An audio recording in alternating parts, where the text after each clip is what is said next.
Assalamualaikum warahmatullahi wabarakatuh teman-teman semuanya. Bagaimana kabar hari ini? Semoga sehat selalu ya teman-teman. Nah, di sini kami dari kelompok 2 yang beranggotakan saya sendiri Fatimah Zahra, lalu ada teman saya Mauli Rizka Ivi Adelia, lalu Gabriela Aufa dan Anggi Andriani. Di sini kami kelompok 2 akan menyampaikan materi tentang resilience kepribadian. Ayo kita simak bersama-sama videonya. Hai, nama saya Anggi Andriani. Saya di sini akan menjelaskan pertama-tama tentang definisi resilience. Apa sih resilience itu? Nah, di sini ada dua menurut para ahli, yaitu pertama yang Refish and Set. Resiliensi adalah kapasitas untuk merespon secara sehat dan produktif ketika berhadapan dengan kesengsaraan atau trauma yang diperlukan untuk mengelola tekanan hidup sehari-hari. Dan ada juga menurut Nurinayanti dan Ati Udina. Resiliensi adalah kemampuan untuk beradaptasi secara positif ketika dalam kondisi yang tidak menyenangkan dengan penuh resiko. Dari dua para ahli itu kita bisa menyimpulkan bahwa resiliensi adalah kemampuan untuk bangkit kembali dari pengalaman negatif yang mencerminkan kualitas bawaan dari individu atau merupakan hasil dari pembelajaran dan pengalaman.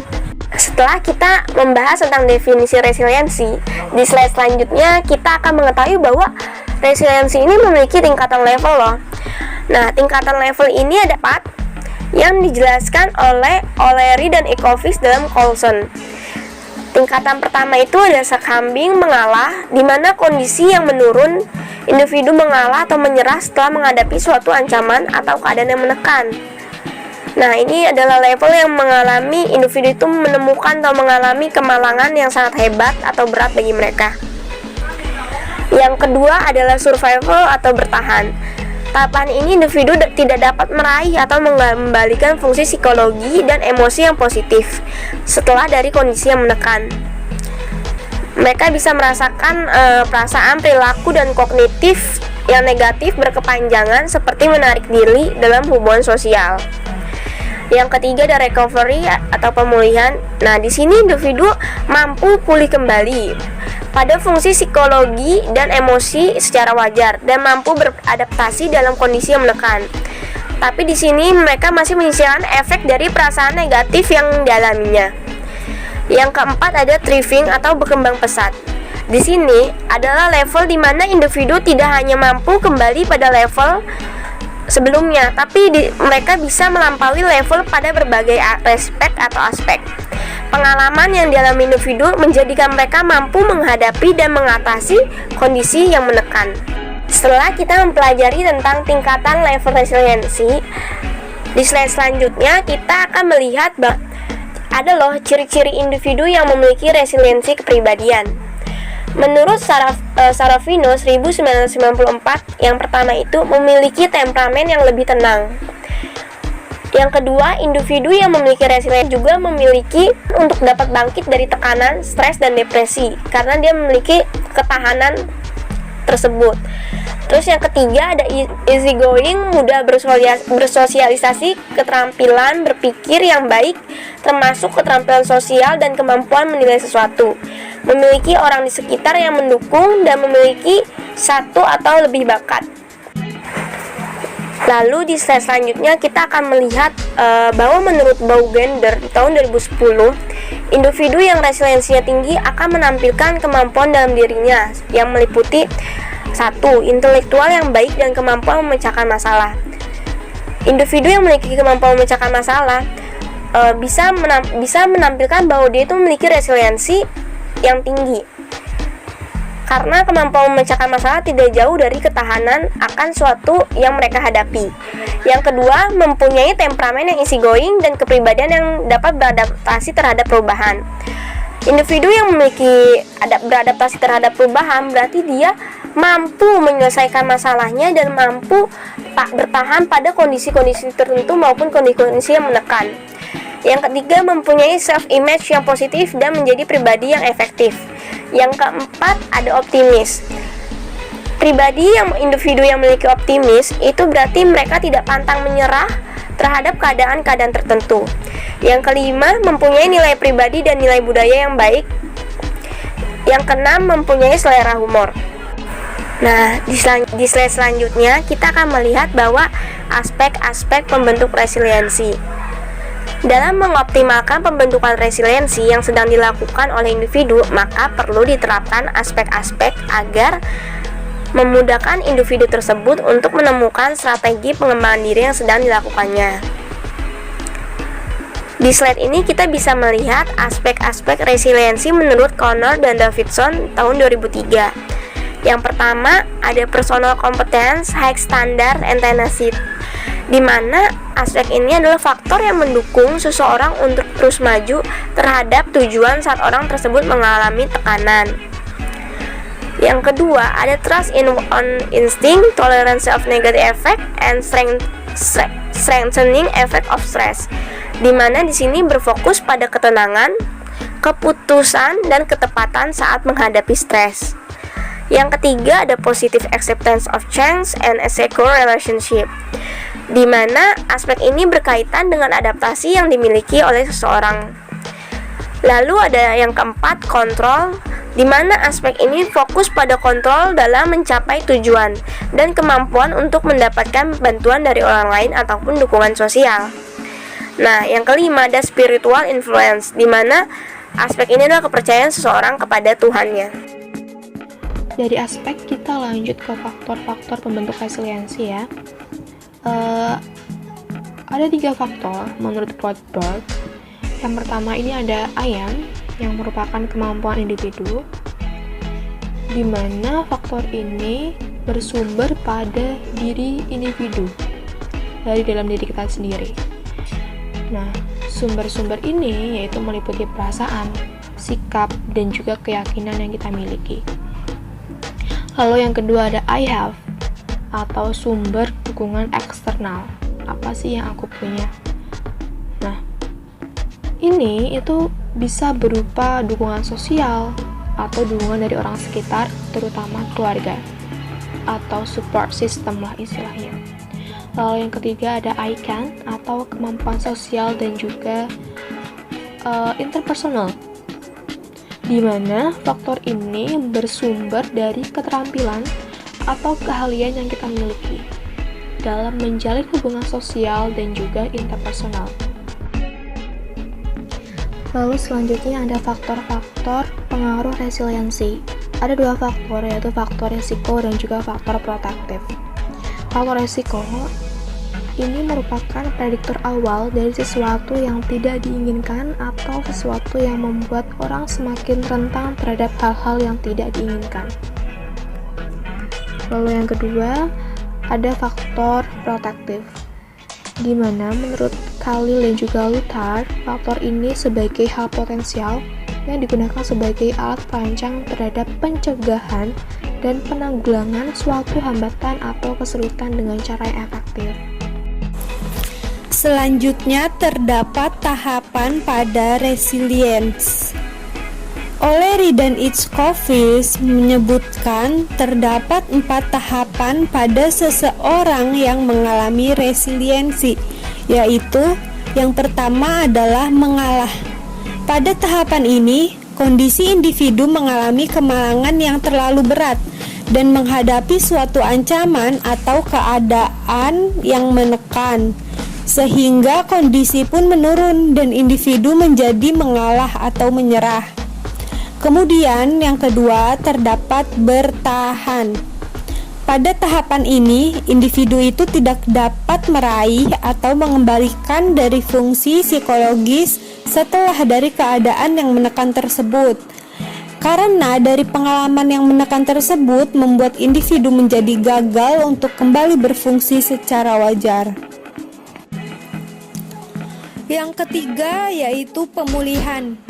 Pada tahapan ini, kondisi individu mampu pulih kembali terhadap fungsi psikologis secara wajar dan dapat beradaptasi dalam kondisi yang menekan, walaupun masih terdapat efek dari perasaan negatif yang dialaminya.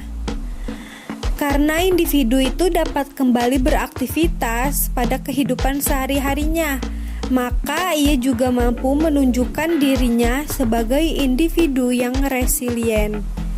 Kemudian yang keempat yaitu berkembang pesat.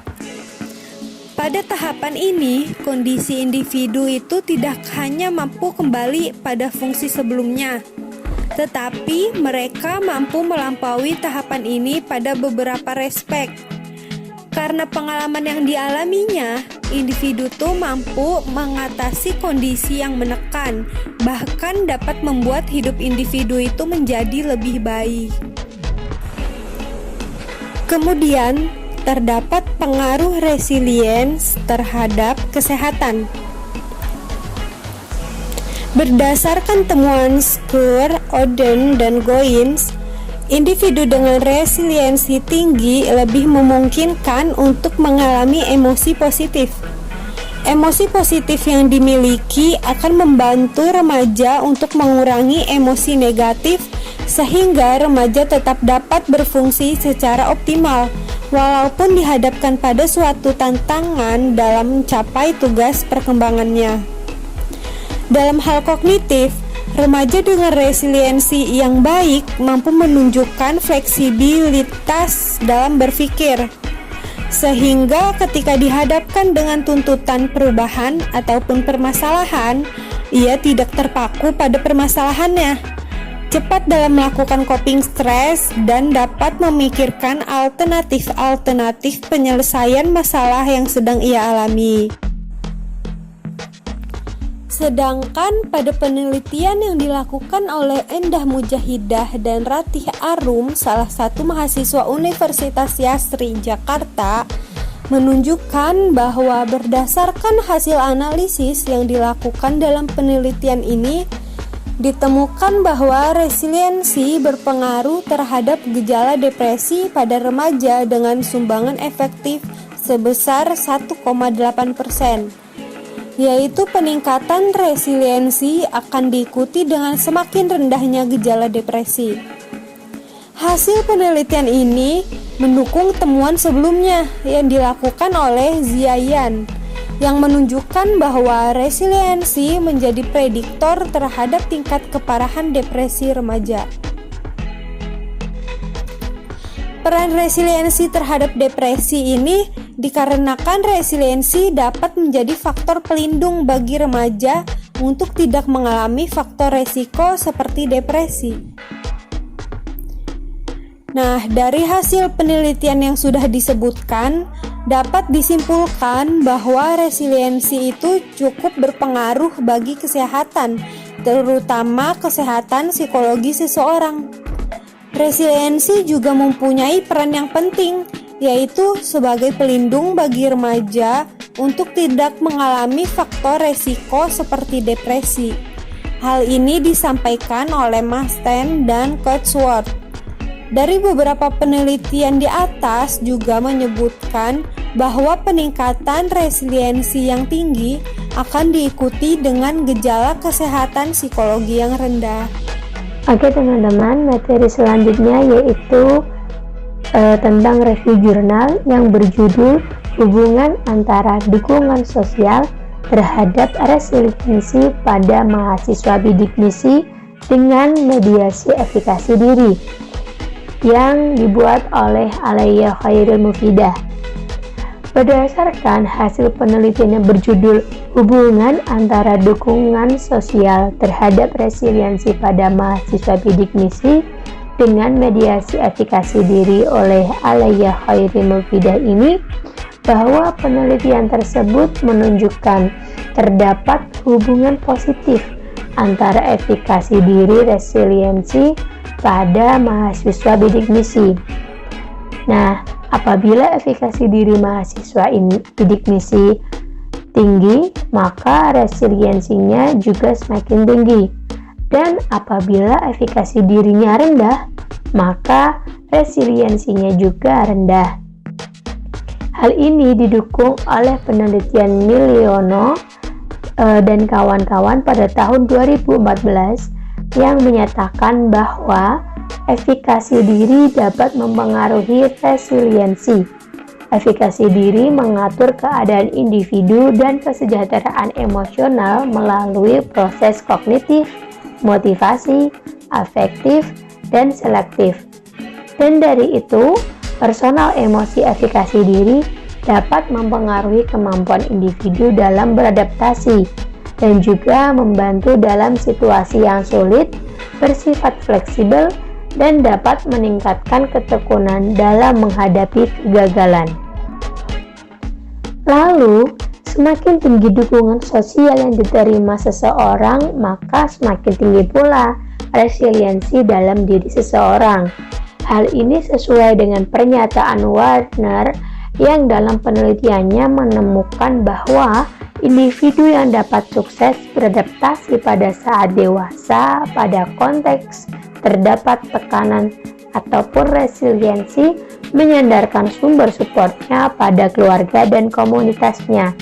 Hal ini telah disampaikan oleh Warner pada tahun 2005. Hal ini juga diperkuat oleh penelitian lainnya yang mengindikasikan bahwa di waktu yang kritis, seseorang akan kembali pada sanak saudara mereka atau teman mereka. Hal ini disampaikan oleh Peck, Grant, MacArthur, dan Gadden pada tahun 2002.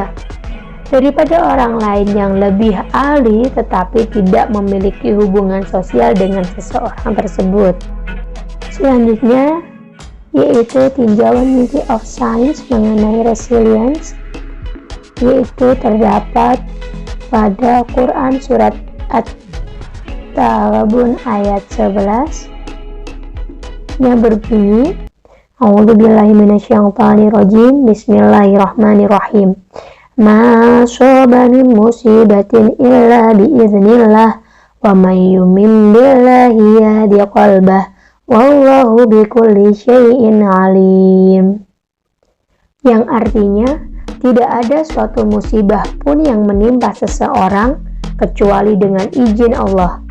Dan barang siapa yang beriman kepada Allah, niscaya Dia akan memberi petunjuk kepada hatinya dan Allah Maha mengetahui segala sesuatu.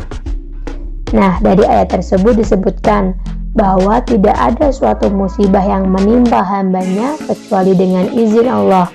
Segala musibah yang menimpa manusia, baik penyakit ataupun apapun, masuk ke dalam kajian resiliensi yang disebut dengan faktor resiko. Dan Allah akan berjanji akan memberikan petunjuk terhadap musibah yang sedang didapatkannya jika dia beriman kepadanya. Oke teman-teman, materi dari kelompok 2 sudah selesai disampaikan, kurang lebihnya mohon maaf. Terima kasih untuk teman-teman yang udah mendengarkan, menonton videonya, dan menyimak videonya. Maaf jika ada salah kata. Wassalamualaikum warahmatullahi wabarakatuh.